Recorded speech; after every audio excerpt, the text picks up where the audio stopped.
going crazy. I was gonna say.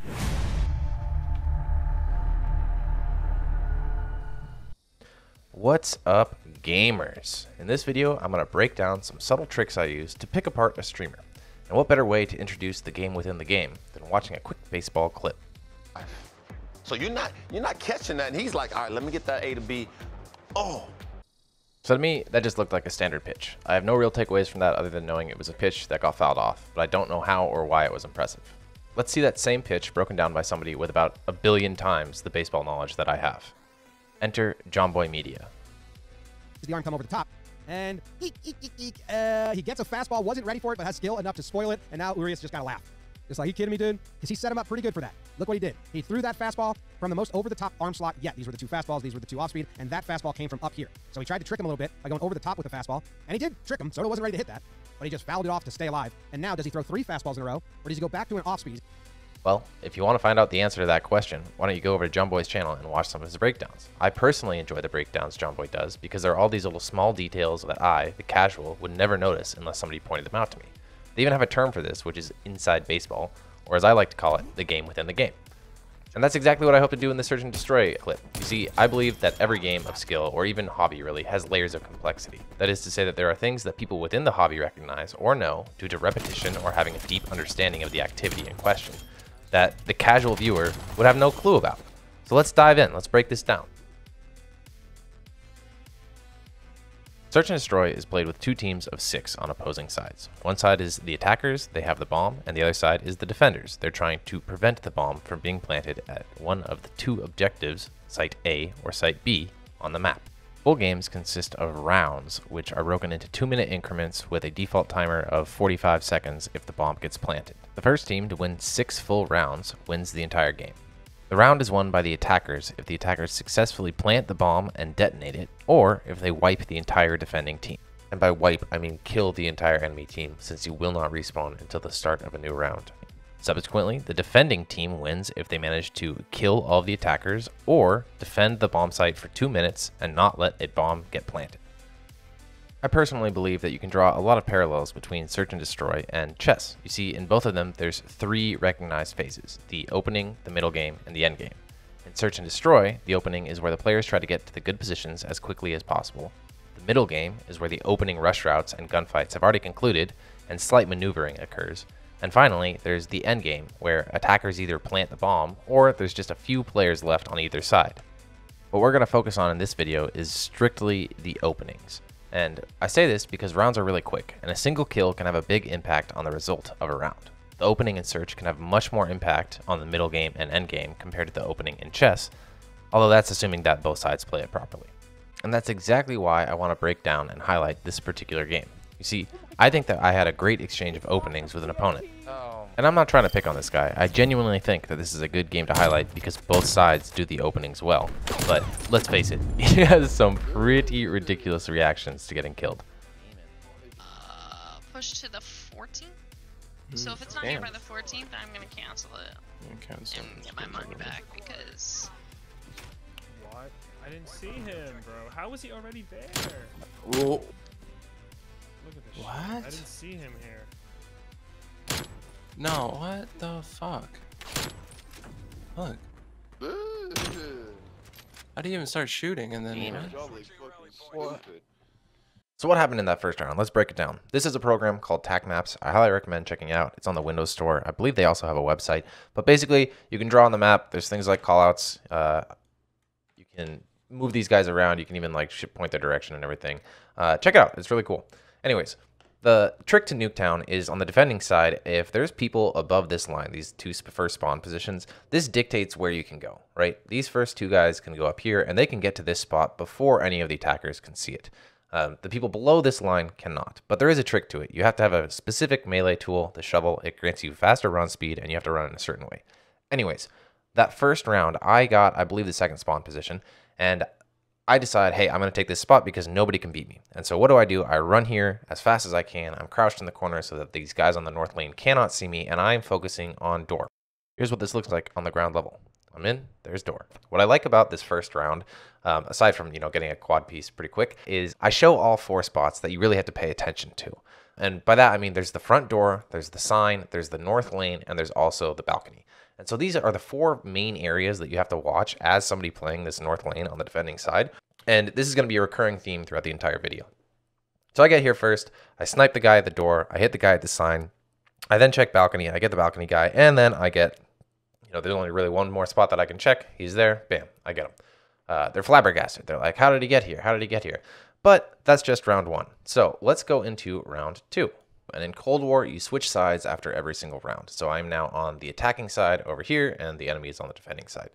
And I really like to approach Search and Destroy as the first 3 rounds are learning and conditioning rounds. And what I mean by that is I don't really have a strategy on this round 2 because I haven't seen or really understood how my opponent plays yet.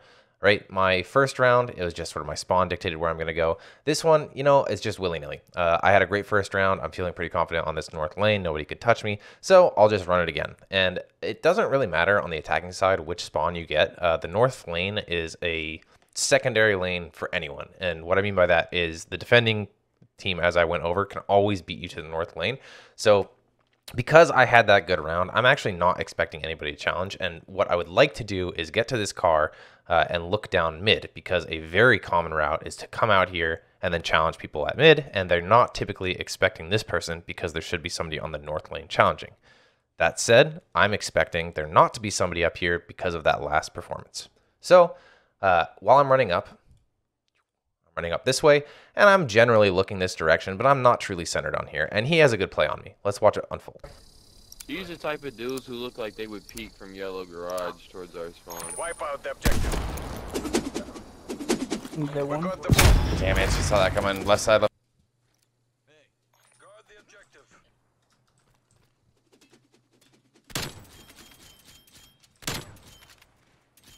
Oh, there it is. I got a hard scope, of course. Why do people sit here and hard scope on this fucking goddamn... I hate that shit. So, great shot by this guy and a little bit of overconfidence on my end. It's still a learning round, and I do now have a data point of where this guy goes, right? We're on the 3rd round now. I'm on the defending side, and I say this is the last learning round in Search and Destroy because this is the first time that you can really establish a pattern with someone. And similar to chess, again, it's a game of pattern recognition. And so I will take any little pattern I can get in this game, and I'm also expecting higher level opponents to do the same. So I have a choice here. I end up spawning in the above 1-2 position. And so again, I can choose to go here. And what I'm thinking here is I need to set this guy up for failure in future rounds. And I already have the quote unquote safe spawn. I'll be able to get to this position before anybody else. And this will set the pattern for the other opponent to make him think that I just play the same position over and over again. So I do exactly that. I get to my safe spot. I'm playing the same exact angle, and let's see how it plays out. On your spawn to kill your dumbass. Defend the objectives. I can't hear you right now, dog. Speed on that. I just got... Nice job, Hollow. I got wallbanged like I've never been wallbanged before. Terminate the objectives. Bomb acquired. He tried that same spot again. Get the fucking shit on. Tech 9 on B, Tech 9. I got a fucking bad bullet. Fucking. So I really have to give props to this guy. That was an incredible shot. I mean, yeah, I did go to the same exact spot, but I have done that plenty of times in other games, and I have not once been wallbanged like that. So my hat's off to this man. Great shot. However, I have now set the seed in this guy's brain that I just play the same areas. And so now is my first true outplay maneuver, right? I know that he plays the same positions, or at least I'm expecting that he plays the same positions, and he's also expecting the same of me. So when I'm starting my 4th round, now on the attacking side, I am 100% expecting there to be a person who is this opponent, Hollow Live, on this tire position. Am I going to run up the north side again? Absolutely not. I've now conditioned him to think that I will be running north, so I fully expect him to be looking this direction, so I will beat him to front door and take him out. I'm gonna make a B play here. Exterminate the objectives. I think they play a little slower than that last nuke time. We got the bomb. We home Alabama. Keeping it in the Bro, I'm so family. tired of this. Dude, Dude, I can't. He hard scopes with a Swiss every time. I can't. So, start of round 5, I'm on the defending side again, and sadly I spawn south of this line, meaning I will not be able to beat anyone to this position. Because of that, I end up playing a different route. I'm pretty sure that I went to red truck, and I'm trying to look through this direction in case he pushes up.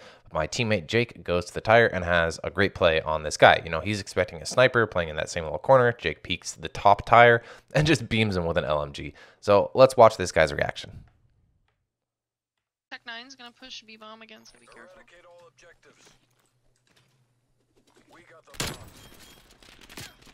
No way, man. Using LMGs now. We're literally using LMGs, bro. Like, Alright, enter round 6, and this is the round that actually made me want to make the video on this game, because I think it highlights the exact same thought process that the pitcher had in that starting baseball clip.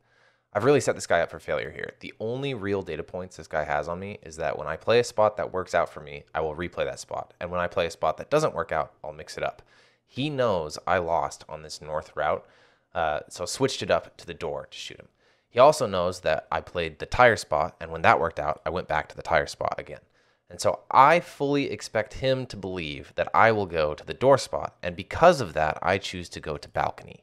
And I 100% am expecting him to be looking at the door, and I just want you to pay attention to where he's looking when I kill him. I'm going to make the B play. I'm not going to take the bomb, though, because I'm just going to run right at the bomb, right at their side of the truck there. I'm going to try to pick these guys on the left. They sent 2 there last time. Charges acquired. So there you have it. I missed my first shot, but it does not even matter because he's not looking at me. He's looking at door. Got one. There's one on Jenny as well. Nice. Ooh. And here's his reaction to that last round. I haven't played this game, bro. It's the same shit. No, he's using the melee tool for this quick spawn. He got the second spawn position. He checks north and then just stares at door. no fucking way. This kid hard scopes me every chance he gets, man. You wish you were like me, bro. Fucking. I'm pushing. I can't. He's on B bomb. I'm losing my mind, bro. I'm getting hard scoped every fucking direction by these fucking losers. I'm losing my mind, bro. Not only did he lose his mind, but he also lost the game. The last round was an easy cleanup since they were so tilted and they were already down 5-1. If you stuck around this long, drop a comment on a way that you outplayed an opponent. Thanks for watching, and I'll catch you in the next one.